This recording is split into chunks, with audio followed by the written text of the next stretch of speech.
और अब बड़ी खबर है, रूस यूक्रेन युद्ध से जुड़ी हुई। संयुक्त राष्ट्र संघ में एक प्रस्ताव आने वाला है जिसमें यूक्रेन के 4 इलाकों को विलय करने के रूस के कदम की निंदा की जाएगी। और इस प्रस्ताव पर रूस ने सीक्रेट बैलेट यानी गुप्त मतदान की मांग की थी। रूस की इस मांग के खिलाफ भारत ने वोट किया है। 107 वोट से रूस का प्रस्ताव गिर गया है। अब ओपन बैलेट से ही रूस के खिलाफ निंदा प्रस्ताव पर वोटिंग होगी। उधर यूक्रेन के राष्ट्रपति जेलेंस्की ने अमेरिकी राष्ट्रपति जो बाइडेन से फोन पर बात की है। जेलेंस्की ने जो बाइडेन से हवाई हमलों से निपटने के लिए उन्नत रक्षा हथियार भेजने की बात कही।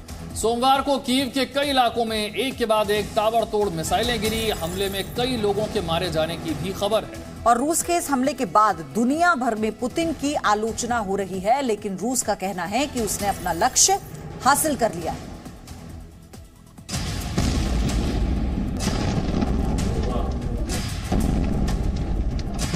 ये जूस और आइसक्रीम शॉप चलाते हैं और हर महीने 3 लाख तक कमाते हैं। आपको शुरू करना है, इनसे सीखना है तो फ्रीडम ऐप को अभी डाउनलोड कीजिए।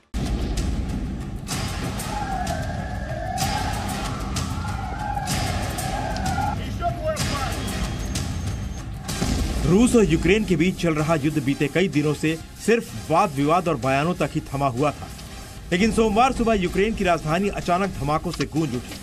एक के बाद एक कई मिसाइल कीव के अलग अलग इलाकों में आकर गिरे।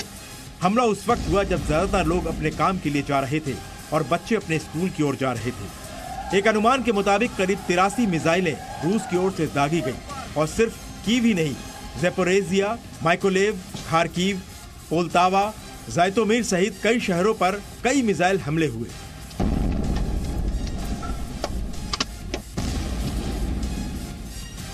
इस हमले के बाद से एक बार फिर रूस और यूक्रेन के बीच हालात खराब हो गए हैं। रूस के इस हमले को क्रीमिया के कर्च पुल पर हुए हमले का जवाब कहा जा रहा है। Связи и энергетики Украины. Цель удара достигнута. Все назначенные объекты поражены. На Купянском направлении противник силами 4 ротных тактических групп предпринимал неудачные попытки наступательных действий в направлении населенных пунктов Кисловка, Табаевка Харьковской области.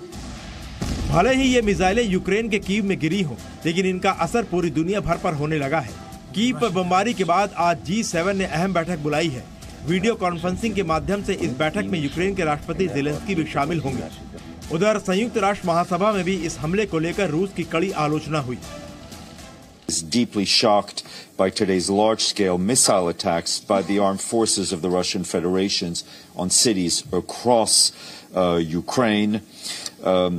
Those attacks reportedly resulted in widespread damage to civilian areas and led to dozens of people being killed and injured. He stressed that this constitutes another unacceptable escalation of the war, and as always, civilians are paying the highest price. Europe के भी अलग अलग देशों में Putin के इस हमले के खिलाफ विरोध प्रदर्शन हुए।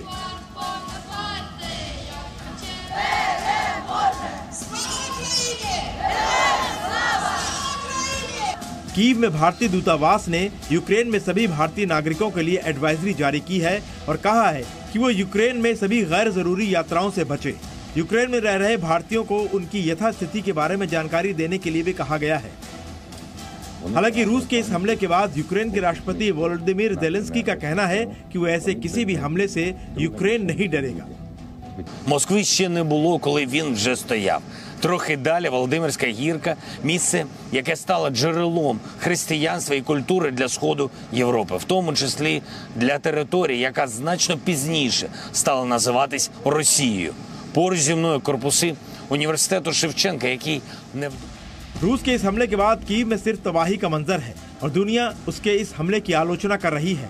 अब रूस का ये हमला पूरी कहानी है या आने वाली तबाही का सिर्फ एक छोटा सा ट्रेलर है, वक्त बताएगा।